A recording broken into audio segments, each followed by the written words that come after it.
Hi, I'm Sven Davisson, publisher here at Rebel Satori Press. Welcome to the latest installment of our online virtual reading series. This week I'm going to be reading from some of my own work, published in the Desire line, a collection that Rebel Satori issued a couple of years back. The poem I'm going to start off with was inspired from surfing YouTube under the guise of searching for inspiration when really you're just procrastinating. And it was inspired by two poems. One, Lacy Campos' Naked Poetry series, and Philip Whalen's Meditation on William Carlos Williams. If I can track down the original videos, I'll put a link to them in the description below. So it's called You Live. Watching Lacy Campos' Naked Poetry on YouTube, the retroactively ironic title, I Live, set against the previous in the playlist, Unripe Plum's Metaphysics, and Whalen's Meditation on William Carlos Williams.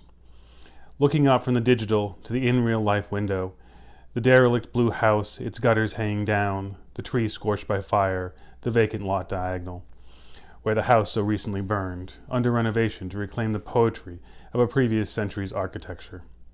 Gone in minutes of heat and electric fireworks, a lot now graded smooth expanse, where once a firm frame structure stood for a century or more. The sound of a car, tires crunching loose gravel, as it makes a U-turn to head back up North Rampart toward Poland.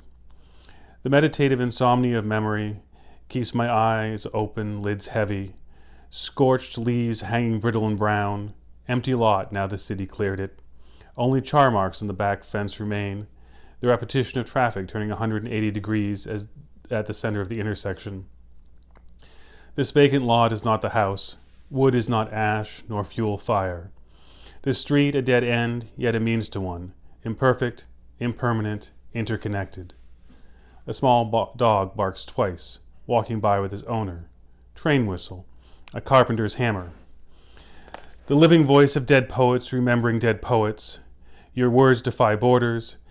The atoms of your body expand out across the universes, in all directions and across all times.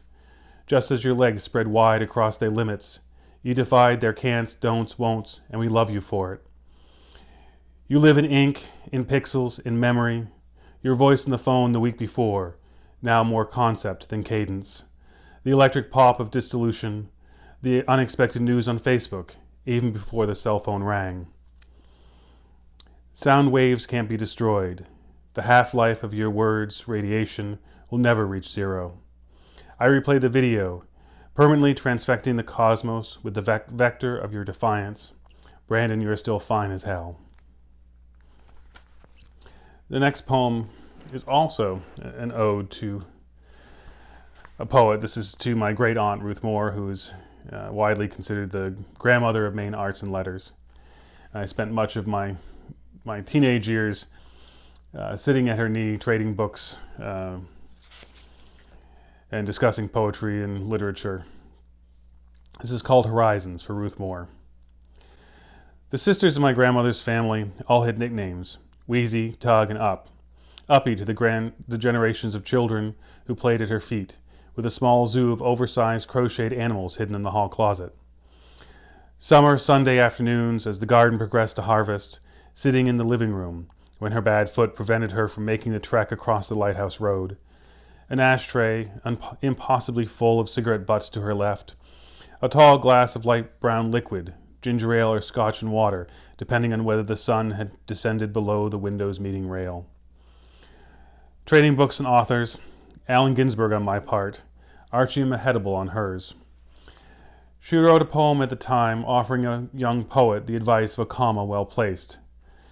A wonderful irony while recommending the work of a cockroach who couldn't capitalize the shift plus letter keys being too long a reach.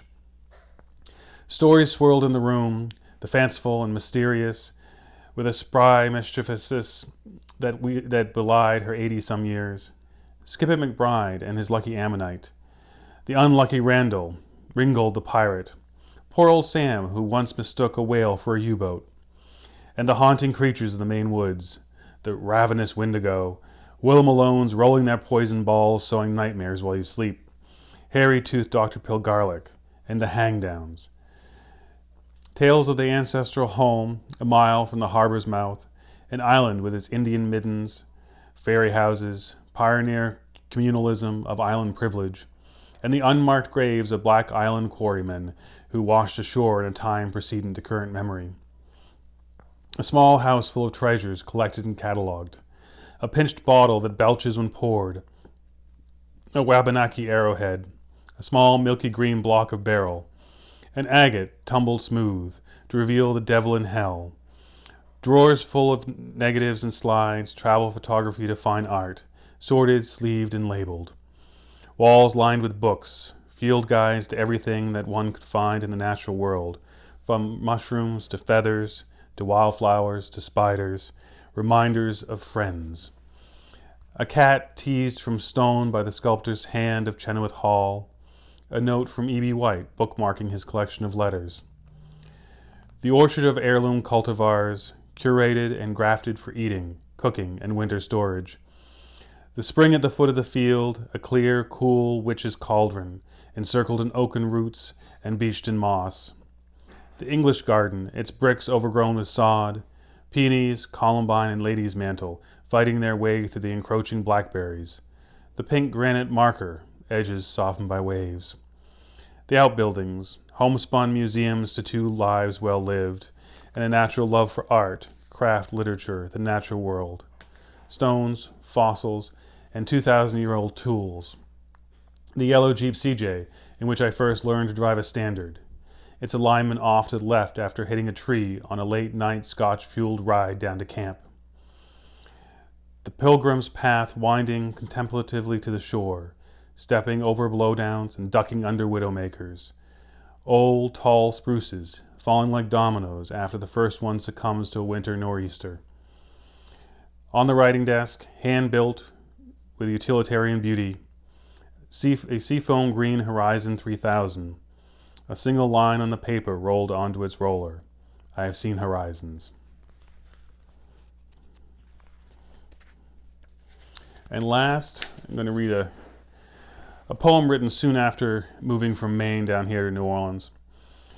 It's a meditation on the two. It's called Nola Zazen. The zendo near our house in Maine, the sound of the hon echoes off trees and hill and large rock where Gato Roshi's ashes lie. The songs of birds chattering and trilling to each other, the mournful coo-a-coo of a pair of doves, and the cutting craw of a crow. The lone doe sidling her way silently through the remnants of harvest.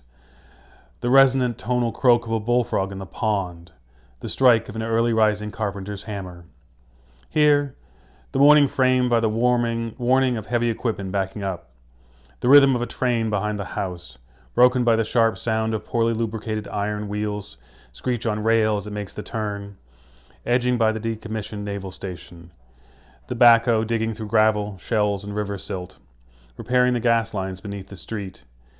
The occasional siren from the fire substation at the end of the next block. Workers' voices raised over the noise of machines, 5 horns of a tug in the canal, the answering clanging bell as the drawbridge goes up.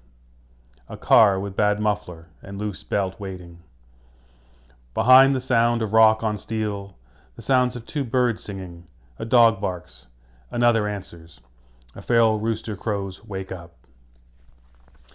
All right, I hope you enjoyed this little bit. You can find more information about the Desire Line and other books by Rebel Satori at the link in the description below. And be sure to check out the rest of the episodes of this reading series and the installments, and subscribe so you'll be notified the next time another one comes out. Thank you.